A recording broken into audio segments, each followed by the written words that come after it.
Hello guys, welcome back. എല്ലാവർക്കും നമസ്കാരം. നമ്മളൊരു പുതിയ വീഡിയോ ആയിട്ട് എത്തിയിരിക്കുകയാണ്. അപ്പോൾ നമ്മൾക്ക് ഇപ്പം മഴക്കാലമൊക്കെ ആണല്ലോ.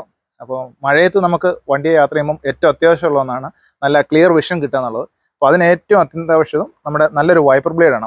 വൈപ്പർ ബ്ലേഡ് കംപ്ലൈൻ്റ് ആണെന്നുണ്ടെങ്കിൽ നമുക്ക് യാത്ര വളരെ ദുഷ്കരമായിരിക്കും. ജനറലി ഒരു വൈപ്പർ ബ്ലേഡിൻ്റെ ആയുസ് എന്ന് പറയുന്നത് ഒരു 6 മാസം തൊട്ട് 1 വർഷം വരെ ആയിരിക്കും. ഫ്രെയിം ഉള്ള ടൈപ്പ് വൈപ്പർ ബ്ലേഡ് ആണെങ്കിൽ ഏകദേശം ഒരു 6 മാസമാണ് അതിൻ്റെ ലൈഫ് കണക്കാക്കപ്പെടുന്നത്. അപ്പോൾ നല്ല ഫ്രെയിംലെസ് ആയിട്ടുള്ള വൈപ്പറൊക്കെ ആണെന്നുണ്ടെങ്കിൽ അത് ഏകദേശം നമുക്കൊരു 1 വർഷമൊക്കെ നിൽക്കും. അപ്പോൾ ഫ്രെയിം ഇല്ലാത്ത വൈപ്പറിൻ്റെ ഒരു അഡ്വാൻറ്റേജ് എന്ന് പറയുന്നത് നമ്മുടെ വിൻസ്ക്രീന് ഇവിടെ എല്ലാം ഫ്ലാറ്റ് ആയിരിക്കത്തില്ല, ഒരു ചെറിയ ഒരു ബെൻഡ് കാര്യങ്ങളൊക്കെ കാണും. അപ്പോൾ ഫ്രെയിംലെസ്സിൻ്റെ ഉപയോഗം എന്ന് പറയുന്നത് നമുക്കത് വൈപ്പ് ചെയ്യുമ്പം ഇത് ആ സ്ക്രീനിൻ്റെ ഷേപ്പ് അനുസരിച്ച് നമ്മുടെ വൈപ്പർ അഡാപ്റ്റ് ചെയ്യുന്നുള്ളതാണ്. അപ്പോൾ ഞാൻ എന്തായാലും ബോഷിൻ്റെ ഒരു ക്ലിയർ അഡ്വാൻറ്റേജ് വൈപ്പർ ബ്ലേഡ് വാങ്ങിച്ചിട്ടുണ്ട്. ഇത് പരസ്യമൊന്നുമല്ല, ആരും സ്പോൺസർ ചെയ്ത വീഡിയോ ഒന്നുമല്ല. പക്ഷേ ഇത് അത്യാവശ്യം നമുക്ക് നല്ലൊരു ന്യായമായിട്ടുള്ളൊരു പ്രൈസിൽ കിട്ടുന്ന നല്ലൊരു വൈപ്പർ ബ്ലേഡാണ്. അതുകൊണ്ട് നമ്മൾ ഇത് യൂസ് ചെയ്യാമെന്ന് വിചാരിച്ചു.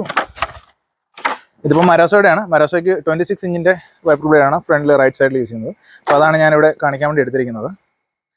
അപ്പോൾ നമുക്കെന്തായാലും നേരെ ഇതിൻ്റെ പഴയ വൈപ്പർ ബ്ലേഡ് അഴിക്കാം, എന്നിട്ട് അതൊന്ന് കമ്പയർ ചെയ്യാം. ഇപ്പം ഇത് അഴിച്ചു കഴിയുമ്പോൾ നമുക്ക് നോക്കാം എങ്ങനെയുണ്ടെന്നുള്ളത്. ഇപ്പം മാറിയിട്ട് കുറേ നാളായെന്ന് തോന്നുന്നു.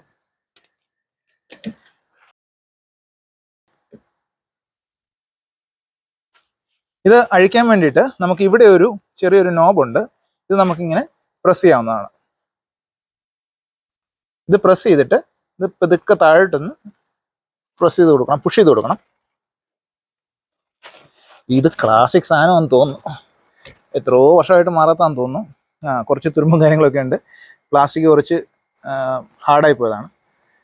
അപ്പോൾ ഇതിനകത്ത് നമ്മുടെ വൈപ്പറിന് ഈ ബ്ലേഡ് കുറച്ച് നല്ല ഫ്ലെക്സിബിൾ ആയിരിക്കണം. ആണെന്നുണ്ടെങ്കിൽ നമുക്ക് അത് വൈപ്പ് ചെയ്യുന്ന സമയത്ത് നല്ലതായിട്ട് വെള്ളം പോകത്തുള്ളൂ. ഇതിൽ നോക്കുകയാണെന്നുണ്ടെങ്കിൽ ഇതിൻ്റെ ബ്ലേഡ് അത്ര ഷാർപ്പല്ല, അറ്റം എഡ്ജൊക്കെ.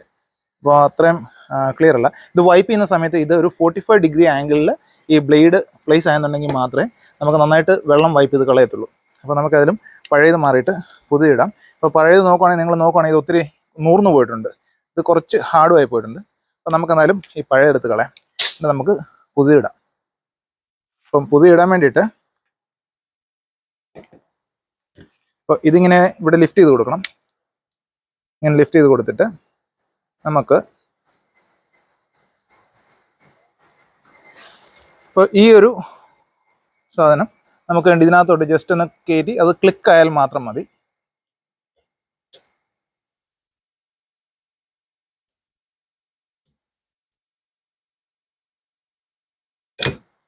ഇപ്പോൾ ഇത് കയറി ലോക്ക് ആയിട്ടുണ്ട്. ഇനി അത് ഊരി പോകത്തില്ല. ഇനി അത് കഴിഞ്ഞിട്ട് നമുക്കിത് ജസ്റ്റ് ഇങ്ങനെ പ്രസ് ചെയ്ത് ലോക്കാക്കി വെക്കാം. അപ്പോൾ ഇത്രയേ ഉള്ളൂ. വൈപ്പർ ഇൻസ്റ്റാൾ ചെയ്യാൻ വളരെ സിമ്പിളാണ്. അപ്പോൾ നമുക്കിത് വെച്ചിട്ട് നമുക്കിത് യൂസ് ചെയ്യാവുന്നതാണ്. അപ്പോൾ ഇത്രയൊക്കെ തന്നെ ഉള്ളൂ ഇന്നത്തെ വീഡിയോ. അടുത്തൊരു വീഡിയോയിൽ കാണുന്നവരെ എല്ലാവർക്കും ബൈ.